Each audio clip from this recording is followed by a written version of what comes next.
Wow, the headline says it all. Texas school staffers accused of locking up boy until he ate his own feces. Oh my God. What should we do to these teachers? A death penalty. Make them eat their own feces. Lock them up for the rest of their lives. Or perhaps we should read the article and use some critical thinking. Hello out there. I am trying to get through. With his powerful brainwaves cradled in the warmth of reasoning, it's time for Johnny Walker Dread to straighten you out on a thing or two. Emanating all the way from exciting Las Vegas, Oklahoma, it's the Johnny Walker Dread Show. All right. Texas school staffers accused of locking up boy until he ate his own feces. Now, at a first read, it sounds like they locked him up until he did it. In other words, they weren't going to release him until he did this. And that makes no sense at all. Of course, it's a clown world out there. But another way of looking at it is that they locked him up for so long that he had no choice but to eat his own feces because he was starving. Well, guess what? I don't think that either of those are what's happening here. Let's read on. A Texas teacher and 2 school assistants have been arrested after they allegedly locked a 5-year-old special needs boy, for so long he started eating his own feces. Melody LaPointe and teaching assistants Tarah Tinney and Augusta Costlow were charged earlier this week with abandoning or endangering a child over the shocking incident. So, the first question is how old is this article? Well, I checked. It's November 22nd, so this is recent, within the last couple of days. But the incident took place over a year ago. Now, why is that important? Well, if this was really that shocking of an event, if this was that crazed, they wouldn't have waited this long to arrest these women. So something is up. And again, critical thinking, looking at these things, the time frame doesn't make sense. Maybe we should read a little bit more. They are accused of putting a boy into an isolation room within a Liberty Independent School District facility. Now, what's an isolation room? It's typically a classroom where they put a kid in because he's been, guess what, acting up really bad. He's either endangering himself or other kids, or he's just such a pest that the teacher cannot teach the class while he's in there. And so they put him in the isolation room to basically get him away from everybody else. Now, how long was he in there? Well, for some odd reason, this journalist is not going to tell us. Let's read more. While confined to the room, the little boy fell and injured himself, but the staff allegedly did nothing to help him. Now, how did he fall? Well, he could have tripped over something, I suppose, but my gut feeling is he was climbing on stuff. Again, he's a special needs kid, and he probably is a real handful. And the staff allegedly did nothing to help him. Well, if he falls and he injures himself, maybe he got bruised. He's probably crying, but he didn't break a limb or anything as far as I can tell here. So it looks to me like at most he probably just bruised himself a little. But again, we don't know. If he injured himself, there should be, guess what, a medical report on it. There is nothing here, which tells me that this injury is probably very slight. He was locked up until he started eating his own feces and drinking his urine. Come on, guys. There has to be a point where you realize that this kid is psychotic. Let's suppose that he was locked up there the entire school day. He shows up at 8 in the morning and he acts up immediately. And they put him in the isolation room. And let's say they put him in there for 7 hours. That's still not long enough for any normal kid to start eating his feces and drinking his urine. So obviously he's not normal. Now you have to wonder, if he's this out of balance, how long does it really take for him to start doing this kind of behavior? And it could be half an hour. We don't know. But I would suggest to you that CPS needs to go into his home and investigate. This is not normal.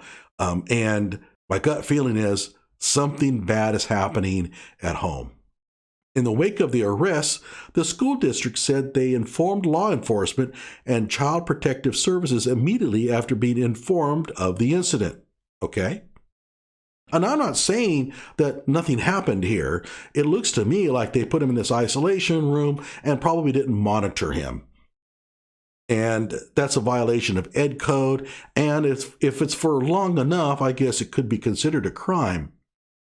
But notice, nothing said in here about false imprisonment, which tells me that this was really just more of a lack of supervision issue. It wasn't the imprisonment itself. We removed the educators who continued to work for us from the classroom and conducted a comprehensive investigation. So they removed the educators, but they continued to work for the school district. This couldn't have been that serious. I mean, if they had locked that kid up for hours and hours, unsupervised, and the kid had no choice but to do this, these guys would have been fired immediately. This was simply a lack of supervision. Based upon our investigation, we reported the educators to the State Board of Educator Certification and shared our results with law enforcement officials. Upon completion of the investigation back in 2021, none of the individuals continued in our employment from that time forward, probably the end of the school year. Liberty ISD is continuing to work with the Liberty County District Attorney's Office for the benefit of our children. Now, there is something here that makes me think that this is a little bit more serious than I'm letting on. All three women were booked in the Liberty County Jail, and their bond had been set at $60,000 each. Pretty steep bond. So I'm not saying that what they did here was minor, but certainly not of the level that people are thinking. Now, how do I know what people are thinking? Let's go to Twitter. So here's the tweet that originally got me hooked on this. This first person says here that this is a result of hiring a bunch of weirdos. If I was the father, I would go to jail for 3 counts of assault and battery, and it would be worth it. I mean, I'm not sure what the staffers did that was so terrible. They put him in a room and didn't supervise him properly. I'm not going to assault somebody for that. As far as the eating feces and stuff like that, nothing that these staffers did would have compelled any normal kid to do that. Cult initiation ritual. Oh, geez. Here, in all fairness, how long was he locked up for? We don't know because for some reason this journalist didn't bother to ask. Clearly it's not prison, so it wasn't for days. Was it 1 hour? Maybe half an hour. Did he eat his own feces because he was hungry, or is that his regular behavior? It has to be his regular behavior. He couldn't have been that hungry. Obviously can't lock up a kid, but not their fault he ate his own shit. Now keep in mind, it's not natural for people to eat their own feces even when they're starving. You have to be really starving to do something like that. And that is inherent in humans. We just don't do those things. And the fact that he did means that he's got a screw loose. I'm sorry, that kid's crazy. Not his fault. I mean, don't get me wrong. He needs mental health counseling. Well, he needs a psychiatrist.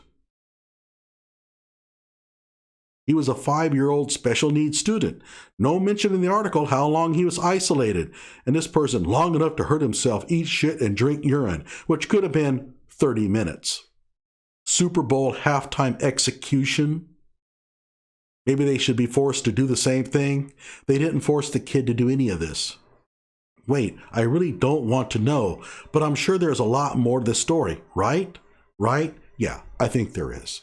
I think what's happened here are 3 staffers who just didn't supervise this kid like they were supposed to. And guess what? That probably happens every day in schools all over the country. Unfortunately for them, this kid was psychotic. And he started doing weird things here that I am sure he does a lot of. Somebody needs to investigate the family. They need to go in there to the home and figure out what's wrong with this kid. He's crazy. Again, even if you're locked up in there for a full 7 hours, the full school day, You're not going to do anything like this. Not if you're normal. And yeah, he's special needs. That could be a lot of things. But I think what we're seeing here is beyond special needs.